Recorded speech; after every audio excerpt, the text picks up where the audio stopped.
Hello, I'm Mog Morgan, and I'm going to talk about the view from Egypt in terms of decolonizing the curriculum, but also from the point of view of Egyptian philosophy, really. I hope to explain that's such a thing. Paganism is already decolonized, in my opinion, because it rejects mostly Western religions, which are heavily associated with the colonial project. And its adherents look to the east of Suez, principally to Egypt and beyond, for their values. Or in my opinion, they should be. It's not to say that there are no empires before the Christian era, either in the Near or Far East, but their values have been absent from cultural memory for so long, they appear fresh and natural to us now. So Pharaonic Egypt is a non-Western African civilization that is also the ultimate cancelled culture. Its language, as we know, was suppressed and forgotten in antiquity for various historical reasons. And its journey back into the intellectual debate and into the religious debate has been kind of bumpy. It's taken about 1400 years from its cancellation in the Christian era, Roman era, for the first reception of Egypt to appear in Western culture. And the famous mosaic of Hermes Trismegistos in the Cathedral of Sienna cites Rome as the font of all wisdom, but really this is kind of Egypt filtered by the culture of the Roman Empire and thence from Greece, so it's still not a kind of unfiltered version of Egypt that we're getting. It's still, if you like, tainted, but very interesting, showing a picture of the mosaic there, with the inscriptions which are worth looking up the meaning of, which are from the Corpus Hermeticum. Anyway, so it took another 200 years before European travellers actually went back to Egypt and made direct contact with the culture in terms of the existing Arabic and Coptic culture, but also to look at the Egyptian monuments and remains that actually were there. And the Egyptian language, as you know, wasn't deciphered by Champollion until 1822. So until you get the language, which was originally has been cancelled for all sorts of reasons, some of which are to do with paganism, in fact, that people get a kind of direct look at the Egyptian sources and philosophies and views. Thus, it was kind of too late in the timeline, according to Professor Waldung, who gave a lecture in Oxford about this very subject in terms of the museum, really, the reception into the museum and into art history. It was too late for Egypt to take its proper place as one of the pillars of classicism. The art of Egypt was downgraded and represented either as what he called Egyptomania or Orientalism, or as the slightly ridiculous, what you might call post-Napoleonic kitsch. There's some examples of that. The museum in Berlin, which Professor Waldung was originally a curator of, the Museum of All Arts, it originally excluded Egypt from its collections.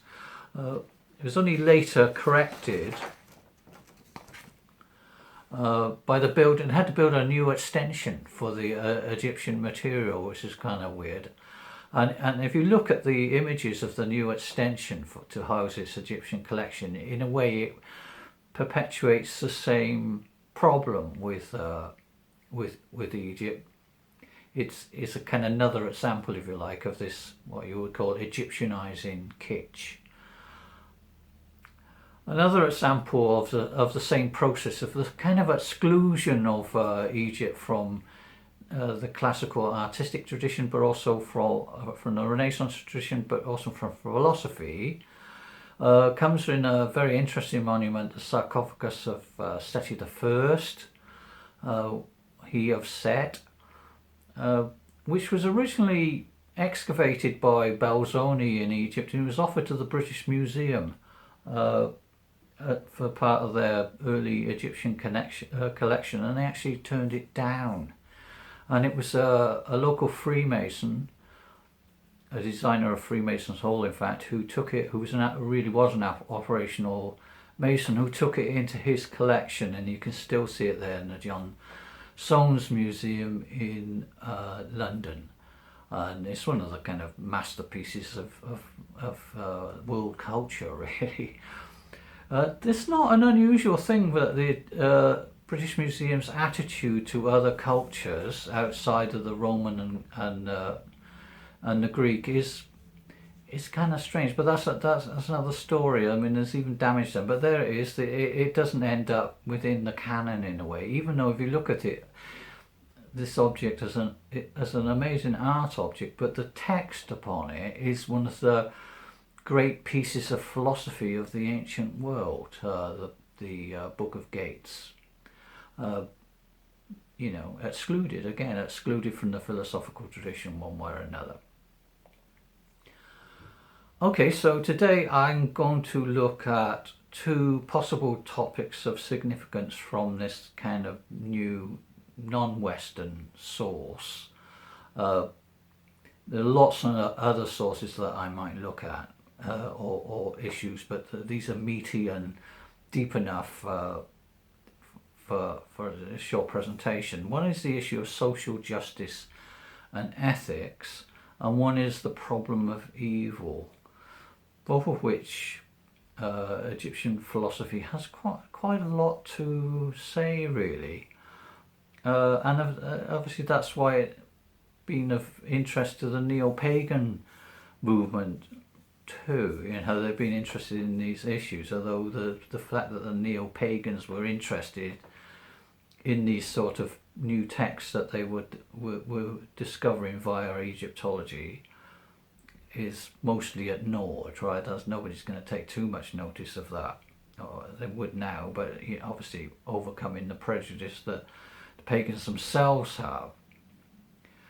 So it comes back into philosophy and art history via a very interesting route, I think, which is via the black consciousness and the civil rights movement in America, which has long relied upon Egypt as a source of inspiration outside of the usual classical European bias. A key figure in this movement is someone called Maulana Karenga, who was a political activist, or is rather, an author, convicted felon, it says on rather proudly on Wikipedia, college professor active in the Black Power movement in the 1960s and 70s. For some, a controversial figure who in 1966 created his own reconstructed religion based on African sources called Kwanzaa, which means first fruits. Now, I've been long interested in the philosophy of Set, the Egyptian god Set, and in Egyptology in general. And I first learnt about Maulana Karenga via his PhD thesis, which is entitled Mart, the Moral Ideal in Ancient Egypt, a Study in Classical African Ethics. For him, the Martian person is above all a person in a community. He or she is a worthy citizen, a loving father, etc., etc. He says that in his thesis that the central source of Egyptian moral principles and practice is found in the 125th chapter of the famous Egyptian Book of the Dead, which I'm showing a picture of, that famous judgment scene. For us, it just looks like a picture, or for the uninitiated, if you like, but it's actually part of a book, and there's quite a lot of text in that picture as well. Egyptologists prefer to call it the Book of Coming Forth by Day, and the text accompanies a well-known image, vignette, as they call it, the god Osiris sitting in judgment upon the soul of the deceased in the hall of double Marti, the double form of the goddess Mart, the goddess personification of justice, an important creator goddess as well within the Egyptian tradition. Now, the Martian philosophy has been part of the neo-pagan movement for more than a century now. One particular interesting manifestation of the philosophy is derived from Aleister Crowley's channeled text, which may surprise people, the Book of the Law. Significantly, we're talking about law codes and moral codes, the Book of the Law. But it was up to his magical son, not actually biological son, to propose a kind of Martian alternative interpretation of this book, whereas Crowley had struggled to really interpret it and had kind of taken a more Nietzschean law of the jungle type perspective on the book. Fraser Ahad, which was his magical son, he proposed a completely new interpretation, which is quite widely followed amongst Crowley followers, but I think in the general pagan movement, especially the Egyptian one, which is more to do with Martian things. Now, Maulana Karenga, he calls himself a saber mart, which means a moral teacher, using an Egyptian term, saber. And he says the recovered ethical code of Mart, he says this is on a par with the Buddhist Eightfold Path, with the IFA 5 requirements of a good world, and even the Judeo-Christian Decalogue. It's the equivalent. Now you might ask, if he's going to call himself a saber mart or a philosopher, is there systematic philosophy, or theology even, is a systematic philosophy to be found in Egypt? It's one of the things that people assume it doesn't exist. It's a Greek creation, although I'm trying to say not that. Is it all by implication? Is the philosophy something you have to reconstruct from these significant body of text, to be honest? The term that Karenga uses, the term saber or saber, is really, it means a teacher or teach-in or even a student. And most of the examples that we know of in the literature that people are famous, things like the Tahotep and all these kind of I suppose you'd call them precepts. They're usually called moral precepts of some, and to me they read very like Polonius in Hamlet, when he kind of lectures his son and then his daughter on there, which is interesting because the play Hamlet has this kind of Egyptian origin in one way of looking at it. So for instance, speak not too much.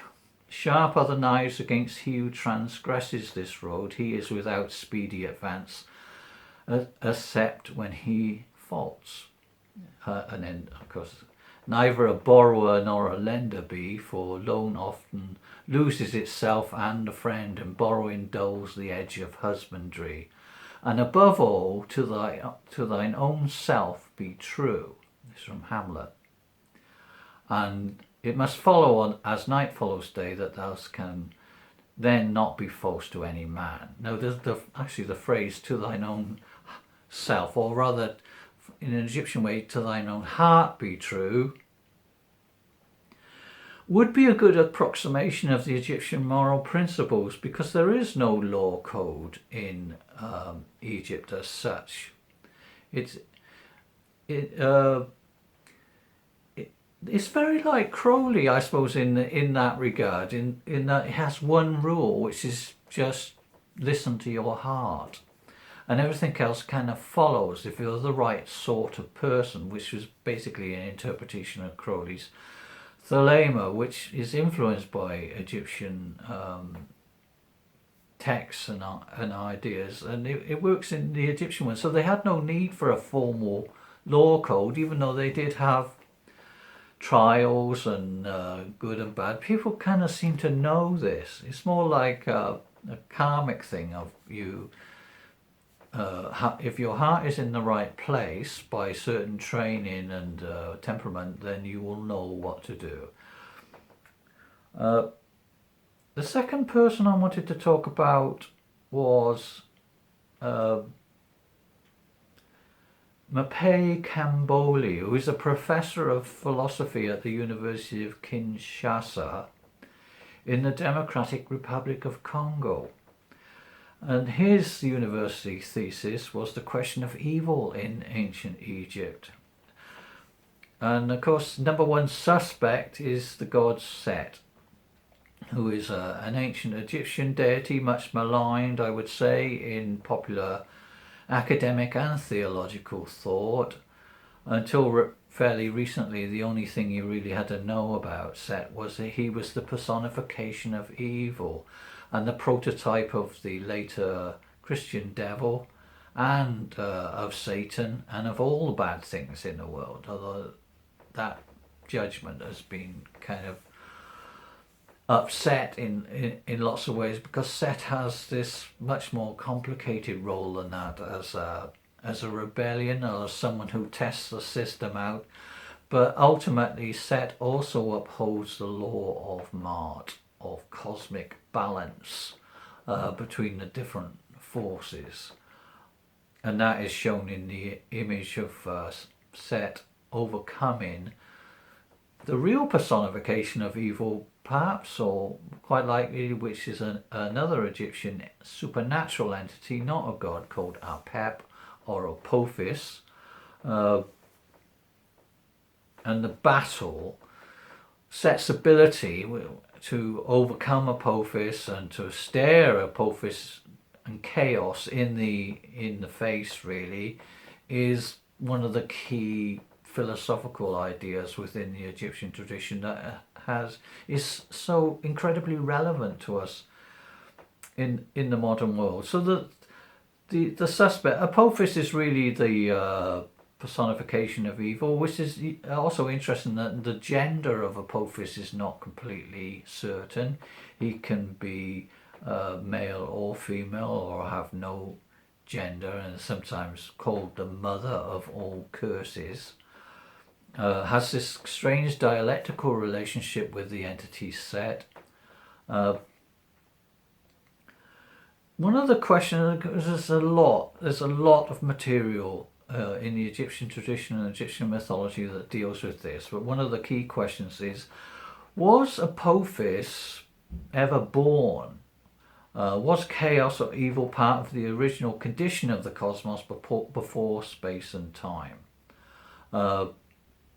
Or was there a moment in which he came into existence after the other gods? And you could see how that might be important in terms of what is the nature of evil. Is it something built into the nature of the cosmos and inherent in matter, or is it something that human timeline brings into existence? This is a very live issue within the Egyptian textual tradition in the past. It's obviously something they talked about a lot. So I'd say no other collection of magical religious texts that I know of illustrates these issues more thoroughly than you'd find within the Egyptian tradition, and it comes from a non-Western perspective, and it's relatively fresh and unworked out, and it's the reason why pagans find it so interesting. The issues also of social justice, of how to lead a good life, of balance within society, the problem of evil. These are quintessentially Egyptian ideas in their philosophical system that have a huge amount to say as individuals. Everybody has a view on this, and we can learn a lot from it. The question is, why is this material still largely hidden from the discourse?